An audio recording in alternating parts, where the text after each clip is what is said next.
think about options. Think about your soil. Yep.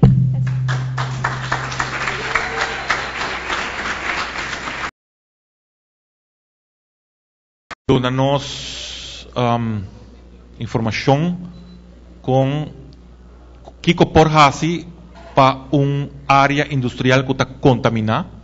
Então, você usa mata que está ajuda de quitar a contaminação de caso que não dura 30 anos, right? Den 10 anos já está usar back. Den 30 anos está completamente il suelo também, hasta parte de Lamar, parte de Grapefields, está completamente contaminado com gás, azeta, azufre, you name it. Kiko Cresti está premirar, em caso que a refineria não abre back, que o mestre passa com o terreno aí, pensando em direção de Keuvel.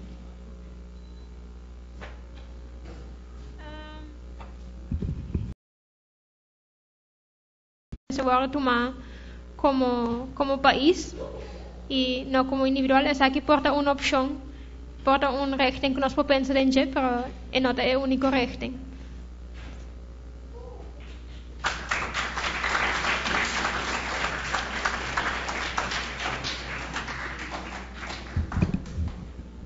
Tem pergunta, não tenha medo. Tem pergunta, tem mic me aqui não. Se você tem pergunta na Cresti, tocante o tópico aqui não tenha medo. Tem mic me aqui não, eta nos turta sinha. Queremos, ora nós está a apresentação assim de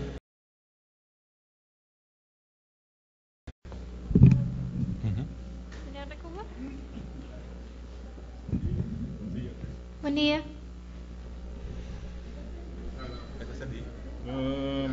Alô? Yeah. Bom dia, Cressy. Uma pergunta. A reis na de mata, não é hobby seletivo.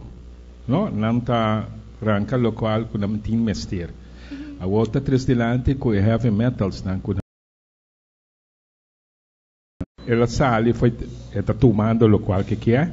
Dentro terra também tem parte que o povo fazer é também toca com outra química, então é também vira móvel ou não móvel. Não, é que não ou é móvel.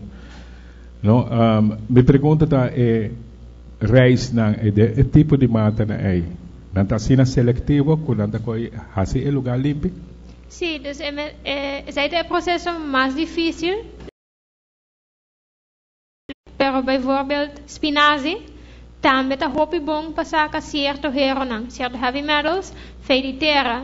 Então, in fact, tem bastante problema que sei na Holanda tempo, ora que ainda começa a planta de nancura, quando não test nang soil, tudo Holanda num lugar, com hopi história industrial, hopi ainda venenana mesmo, para saber que spinazie está assim eficiente de sacar